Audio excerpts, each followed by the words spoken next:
দেখুন, বাংলা বলার জন্য যখন অন্য রাজ্যে বাঙালি শ্রমিকরা আক্রান্ত হচ্ছে, তো সন্দেশখালীর বরমারি দুই অঞ্চল, এই অঞ্চলে একটি শ্রমিক তারা উড়িষ্যায় কাজ করতে যাচ্ছিল, ঠিক জামশেদপুর টাটানগরের ওখানে তাদের স্টেশনে আক্রান্ত হয় বাংলা কথা বলার জন্য, এবং তার এতটা ইনজুরি যে সেই সময় তারা ওখানে কোনো একটা নার্সিংহোমে ভর্তি করে সঙ্গে সঙ্গে কলকাতায় রেফার করে।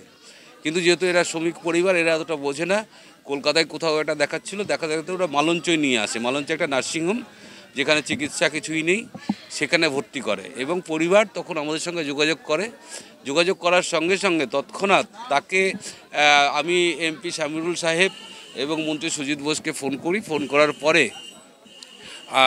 এমপি সাহেব সমস্ত মুখ্যমন্ত্রী কানে দেওয়া, তাকে ভর্তি করা। ওই রাত 1টার সময়, রবিবার ছিল, ছুটির দিন, সেই রাত 1টার সময় তাকে আমরা ভর্তি করি আমাদের এমপির তৎপরতায়। এবং আজকের সেই পেশেন্ট আসেনি এখনও বাড়িতে, কিন্তু এই পরিবার যেহেতু একমাত্র উপার্জনকারী, তাই আমরা দলের পক্ষ থেকে মুখ্যমন্ত্রীর নির্দেশে, সাংসদ অভিষেক ব্যানার্জির নির্দেশে সেই পরিবারের পাশে কিছু খাদ্য সামগ্রী নিয়ে এসেছি, যাতে তাদের এই কটা দিন ভালো কাটে।